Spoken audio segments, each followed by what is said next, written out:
مرشد کریم کی بارگاہ میں عرض ہے کہ چند دن پہلے ایک سوشل میڈیا کے حوالے سے جو پوسٹ چلی تھی کہ 27 رمضان کو امام مسجد کو سوٹ دیتے وقت اس درزی کا پتہ بھی بتا دیں جو فارغ ہو اور اسے کپڑے سی دے. تو اس میں ساتھ کچھ مزید بھی اس میں تھا، وہ یہ تھا کہ سوٹ دے ہی رہے ہیں تو کفن بنانے والے کپڑے نہیں بلکہ جو برانڈڈ سوٹ آپ پہن کر گھومتے ہیں وہ مسجد کے امام کو پیش کریں. نمازی حضرات میں بھی جو لوگ سوٹ یا ہار پھول پر پیسہ خرچ کر رہے ہیں انہیں چاہیے کہ امام صاحب کے جو اپنے پھول یعنی بچے ہیں ان کے لیے کچھ عیدی کے طور پر کیش رقم دے دیں. اس دفعہ اپنی مسجد کے امام صاحب کو مبارکباد میں ایک چھوٹا لفافہ ضرور پیش کریں اور اس کے لیے 27ویں شب یا عید کا انتظار مت کریں.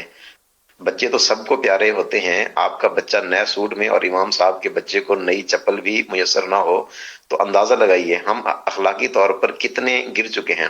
آپ کی مسجد کا 80% چندہ بھی امام صاحب کی محنت اور کوشش سے آتا ہے، جس کا 20% بھی اکثر مساجد انہیں بطور سیلری بھی نہیں دے رہے ہوتے.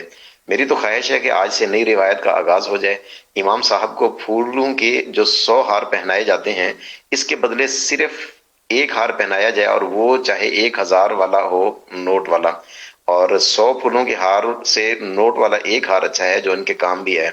اور آپ کے اس عمل سے دوسروں کو ترغیب بھی ملے اور امام صاحبان کا بھلا ہو جائے گا.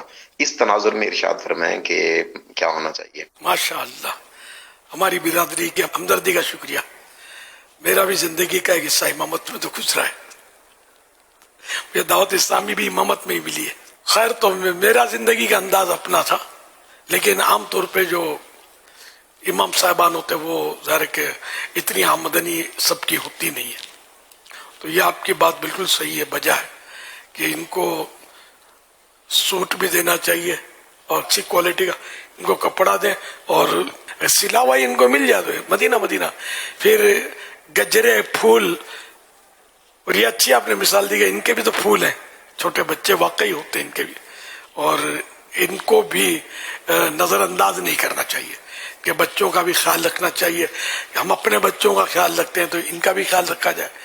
ان کو بھی یعنی کہ عمدہ کپڑے پہننے کا شوق تو ہوتا ہوگا ظاہر بچوں کو، ان کو بھی پیش کیا جائے. بچوں کی امی، تو آپ ڈائریکٹ نہیں ہو جانا بچوں کی امی سے، اگر ہمدردی کریں آپ تو اپنے بچوں کی امی کے ذریعے کوئی ترکیب بنا دیں.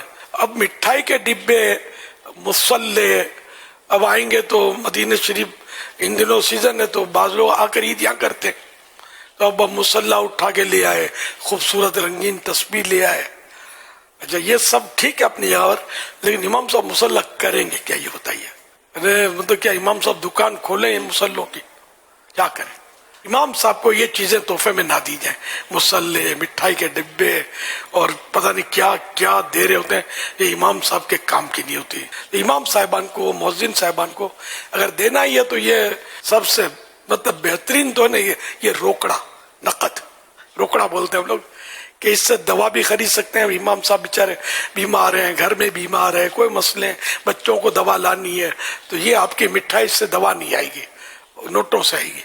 اور تنخواہ امام صاحب کی کہیں جو بڑی مسجد و علاقہ مالدار ہوگا تو اچھی تنخواہ ہوتی ہے، بھائی جنرلی تنخواہیں اتنی نہیں ہوتی امام صاحبان کی. تو پیسے ہوں گے تو یہ سب کچھ کر سکتے ہیں، اپنی مرضی کا غذا بھی لا سکتے ہیں. اپنے جو غذا تھی ہو سکتا ہے ان کو نامعافی کا ہے، اپنی مرضی، تو پیسے دینے چاہیے. اللہ کرے دل میں اتر جائے میری بات.